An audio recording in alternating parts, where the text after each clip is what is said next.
मुंबईमध्ये मोठ्या प्रमाणात मॅनहोल खुले आहेत. रस्त्यावरचे मॅनहोल तुटलेल्या अवस्थेमध्ये आहेत आणि अनेक ठिकाणी मॅनहोल उघडेच आहेत आणि त्यामुळे मुंबईकरांच्या जीवाशी खेळ होतोय असा संताप व्यक्त होतोय. मुंबईमध्ये अद्याप मोठ्या प्रमाणात मॅनहोल उघडेच आहेत. काही ठिकाणी पादचाऱ्यांच्या जीवाला सुद्धा त्यामुळे धोका निर्माण झालेला आहे. काही ठिकाणी रस्त्यावरचे मॅनहोल तुटलेल्या अवस्थेमध्ये आहेत तर काही फुटपाथवर आहेत आणि त्यामुळे मुंबईकरांना अद्यापही मॅनहोलच्या परिसरामध्ये वाट काढूनच चालावं लागतंय. साकीनाक्यामध्ये मॅनहोलमध्ये पडून एका व्यक्तीचा मृत्यू झाला होता. अनेक ठिकाणी मॅनहोलच्या आत संरक्षक जाळी बसवण्यात येत आहे, मात्र अनेक ठिकाणी अद्यापही मॅनहोल उघडेच आहेत. ही बाब निदर्शनास आली आहे. याचा आढावा घेतला आमचे प्रतिनिधी स्वप्नील जाधव यांनी. पाहूयात.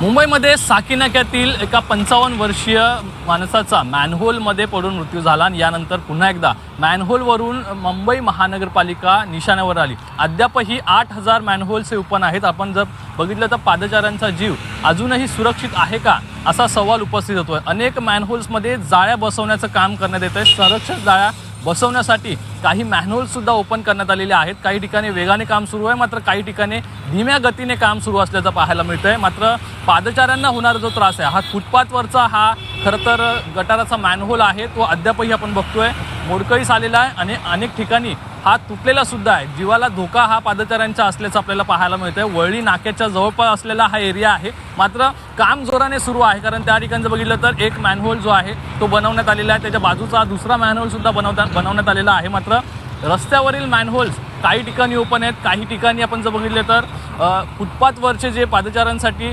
असलेले जे रस्ते आहेत ते सुद्धा सुरक्षित नाही आहेत. त्यामुळे मुंबईकरांचा जीव खरंच सुरक्षित आहे का किंवा मुंबईकर खरंच सुरक्षित आहेत का असा सवाल उपस्थित होतोय. आपण बघतोय या फुटपाथवरचा मॅनहोल जसा ओपन आहे तसा मुंबईमध्ये अनेक ठिकाणी मॅनहोल्स ओपन आहेत. 8000 मॅनहोल्स ओपन असल्याची बातमी समोर आलेली आहे, बाब समोर आलेली आहे. अनेक सोशल मीडियावरती फोटोसुद्धा पाहायला मिळतात. त्यामुळे लवकरात लवकर याकडे मुंबई महानगरपालिकेने लक्ष देणं गरजेचं आहे. कॅमेरा पर्सन नितेश सुर्वेसह स्वप्नील जाधव, G24 तास, मुंबई.